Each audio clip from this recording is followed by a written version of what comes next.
A bit of major silverware in England was handed out this weekend. Manchester City winning the Carabao Cup, and as much as this could be the first of a treble for City, Pep Guardiola's, of course, first trophy in English football, the big talking point was who they beat and the manner in which that they beat them, because Arsenal just didn't turn up. No, and we didn't know what Arsenal were going to turn up, because they have had success, FA Cup final in particular. Yep. Well, they've had a lot of success under Arsene Wenger, to be fair. But several things got me. I mean, the fact he played three at the back, right? If you play three at the back, and I heard you boys talking about it yesterday briefly on the show, if you play three at the back, you've got to try and be offensive. Because if you try to play a defensive game, it ends up being 5, and then you just get absolutely smashed. But in a bigger picture here, the very fact, and we went over this and over it last year, calling Arsenal fans, some of them, spineless. And the players are certainly spineless. The manager's arrogant and spineless. And as for the board, they've got to be one of the weakest boards in Europe. Yeah, they might make a few quid, but they're sitting there waiting for the manager to make a decision rather than them making a decision. I mean, you look at several other clubs, Chelsea in particular, and Liverpool and other clubs in England, if they're not happy, they'll just change the manager, particularly Chelsea. Sure. So why is Arsene Wenger, why is he still at this club? I mean, it beggars belief, the arrogance of the man, that I think when he asked in a press conference saying, well, I might be here next year. Of course he'll be here next year. And Arsenal fans will have to put up with the same, but that's the point. They're having to put, well, they don't have, they're putting up with it. There's so many spineless Arsenal fans. They're a mirror image of the team. They're a mirror image of the manager. One or two voiced their dissension, but not enough. The amazing thing for me as I watch this game go on, and coming into it, Arsenal's successes of late have been in cup competitions. Yeah. Craig mentioned the FA Cup. So you think maybe in a one-off, this is where Arsenal kind of find their rhythm. But against a City team who, in all fairness, I thought Arsenal started brightly. I thought City didn't get out of second gear. And that being said, Arsenal starting brightly, City not getting out of second gear, Bravo didn't have a save to make. Walker with one good clearance, but that's the only thing that Arsenal had to show for it. I expected so much more. And Craig touched on it as well. I never understand why you play 3 at the back when the opposition has 1 up front. Because you're going to have 1 extra, and there's going to be a lot of space for the likes of Sane and Silva to exploit. And in the end, I mean, the opening goal was just a farce to give away. We can talk about players all we want. But ultimately, this is a club, and this is a manager, and this is a coaching staff that have brought all these players in. Right? But then if you go through it, Aubameyang must be thinking, what the hell have I done? Why the hell have I signed here? I was at Dortmund. Right, OK, not the biggest club in Germany, but they've had some success. He was linked with Real Madrid, he was linked with this club, he was linked with that club, and he ends up at Arsenal. He's worse off. Did you see his face yesterday? As they were all scurrying around about 50 yards away from him. I mean, Jack Wilshere, he's had some stick off Roy Keane this week, and rightly so. Talking about him, he's going to be the man for England in the summer, he'll be in the squad. For what reason? Granit Xhaka, what's Granit Xhaka do? Tell me, what does Granit Xhaka do? Does he make tackles, or is he a passer? What is he? I don't know. And I've been a critic of Mesut Ozil in terms of of him not doing enough for Arsenal. But how the hell can he be expected to perform with the absolute guff and dross that's surrounding him at the moment? Mustafi's a German international. How the hell do you lose a goal in a cup final from a goal kick from Bravo? How the hell does that happen? I mean, the stuff that's going on at Arsenal is scary. Now, for mere mortal clubs, it's all right. Yeah. But I've played at Highbury, I've been to the Emirates, I know how historical this club is. They're a big club, right? And this ain't good enough. Not good enough. Let's welcome Ian Darke into the programme. Ian, what do you make of the debacle that was Arsenal yesterday? It was like a fire drill had been called, wasn't it, about 20 minutes from the end, because just about every Arsenal fan left the stadium in disgust. I'm not sure what happened to them. If you think back to the FA Cup final last season, they played really well against Chelsea. But yesterday, where was the fight? Where was the character? Where was the plan? No sign of it. Absolutely anywhere. It's my view that Arsene Wenger should have gone when they won the FA Cup last season. That would have been a reasonably graceful end to what has been a largely distinguished reign with the club. But it does look now, doesn't it, as if he's going to have to be dragged kicking and screaming when he does go. There's too many people saying, there's been a lot of people over the last couple of years saying, we must respect. This is what's been bandied about. We can't disrespect Arsene Wenger. Who the hell is he? The ruling leader of some country or what? Is he some political genius that's driving the third world into being, you know, having water, food and lots of money? I mean, what the hell is going on here? He's managing a football club and he's managing it by their standards badly at the moment and has been for a long time. So where's the respect? The truth is, though, I think you have to, when it's all said and done, whenever that may come, you look back on Arsene Wenger's reign at Arsenal and you have to respect what he did and what he achieved. I think he's gone well past his sell-by date now. And as a result, what you're seeing over the last 3 or 4 years, I think it's starting to tarnish his legacy. And now all of a sudden, inevitably, you're going to remember the most recent period of Arsene Wenger's reign. And it's not been a lot to shout about. And you kind of forget where he inherited this club, where he's taken it, the kind of football he has them playing. And now all we're talking about is him kind of steering this rudderless ship. And it's sad. Continues from Arsenal's defeat in the League Cup final to Manchester City, which handed the citizens their 6th trophy under the new ownership. It's now been 10 years. Aptly, Vincent Kompany gets a goal. But really, it's about Arsenal and how it didn't work out, and I suppose the inevitable came to roost. What can we say, Ross, that's not already been said in the last 24 hours? I did the game for the audience here in the US on ESPN. You watched the game. Most soccer fans that follow English football watch the game. It's there for everybody to see.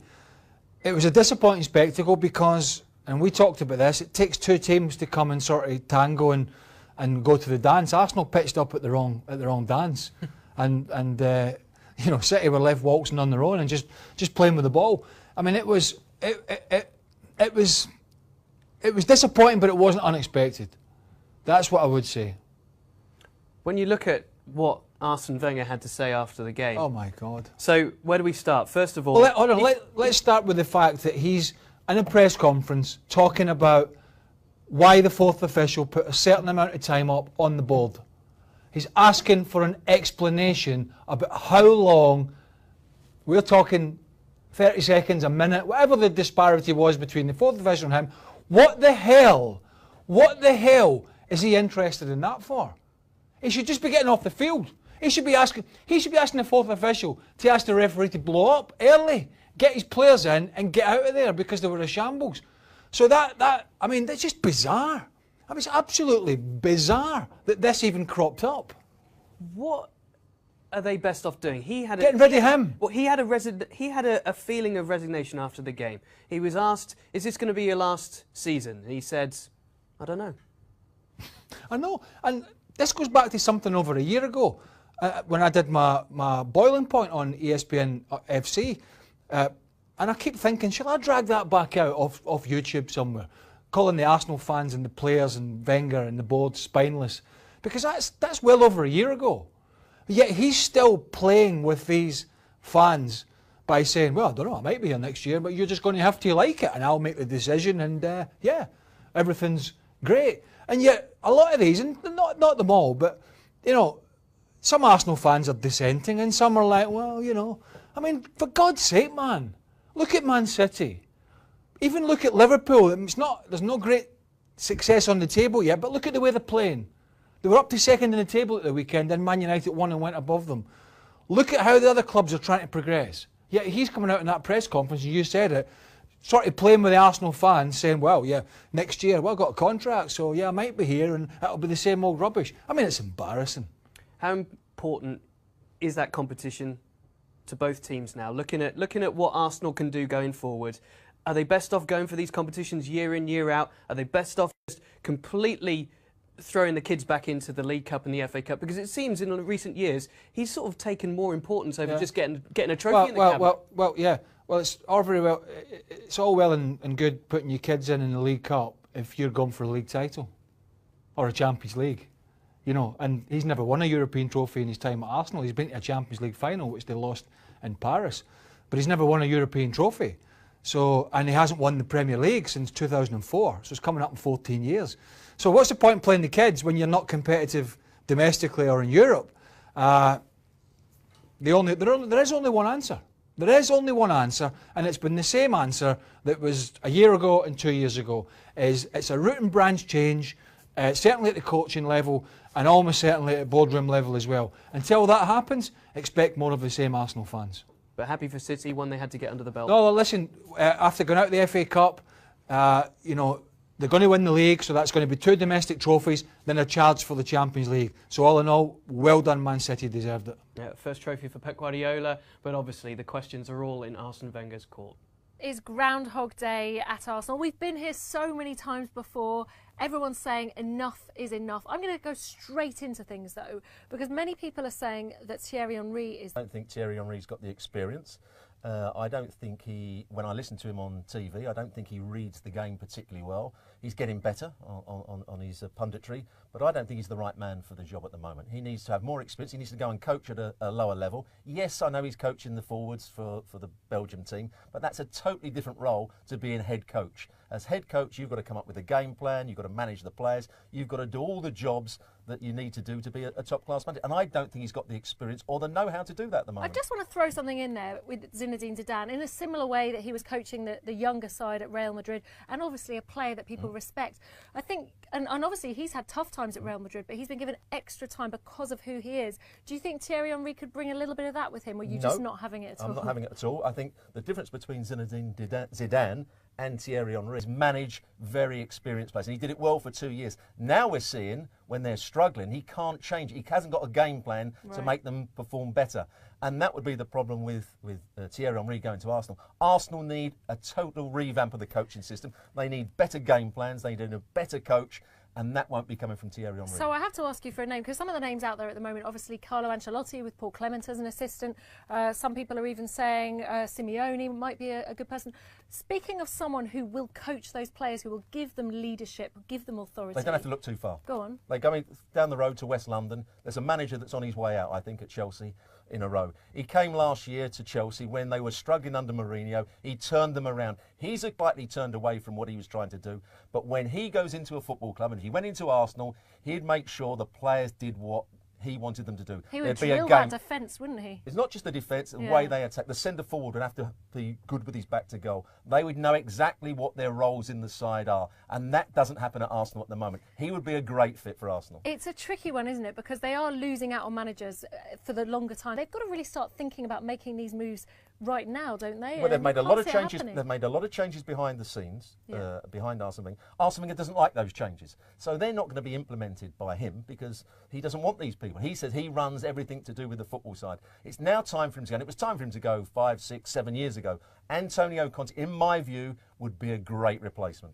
Interesting. You haven't heard that out there too much, but I wonder if people would pick up on it. All the very latest. Will Man City view their season as success if they just win the Premier League and the Carabao Cup? Yeah. Yeah. It's a start. It's a start in the right direction. It's quite a good start. It's a very good start. You're missing out in the Champions League, but which is hardly something to be disgraced over. Yeah. It's tough. Premier League is your bread and butter. You win that. Carabao Cup, the icing on your bread and butter. Who's he signing for? Usain Bolt. You seem to know a lot about this. I don't know. You don't know who he's signing for? And any tips on his presentation? Or his tips. I've not done a few shows. Or how to do a pocket square is another issue he's been having. How do you do a pocket? This is killing me. How do you do that properly? Well, you get it and you mess it up and you launch it in. Look at that. Money. Now you messed it up. Now you messed practicing and you'll get it one day. Yeah, I'll keep getting there. Craig will be back tomorrow. Shaq is off. Well, maybe. Carl's going in for a service. Good luck with that. ESPN. Why are you telling everybody? I don't know. What are we going to do tomorrow? Real Madrid are playing tomorrow. 6 p.m. Eastern. So will you be here? Of course I will. All right.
yesterday.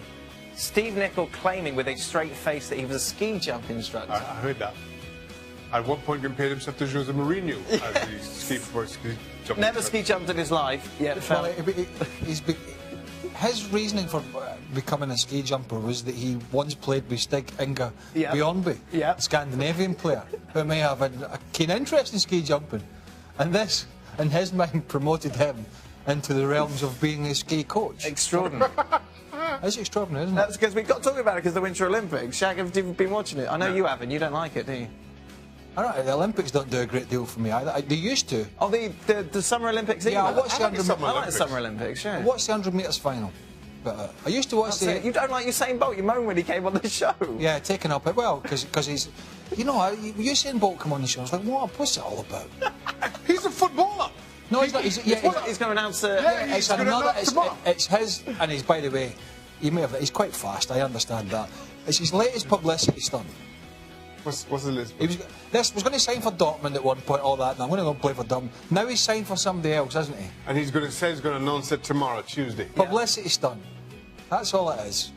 You don't need any publicity. It's a publicity stunt. I That's like why. Usain Bolt. How can you not like Usain Bolt? I love Usain Bolt. Well, He was in Trinidad for Carnival. He goes every year. I'm jealous. Moving on. I was happy to have him on the show. I just didn't want to be on with him. I couldn't be bothered listening to his dross. It's a football show. Right? So I can't be bothered with all this nonsense. Car washes and all that. Get them in, get them out. Oh, Not for me, mate. He might be on tomorrow when he announces his new team. We might get him on. Yeah, yeah. Well, I'll set that segment out. Oh, well, I'll definitely get him on. He's not coming tomorrow. I won't put it past him. I'm going to sign for them. LAFC, I think. Oh. Will Man City. Max will be in his... Max Brettes will be commentating. Go on, Maxie. And they're off. Will Man City, they're not horses. It's his commentary style.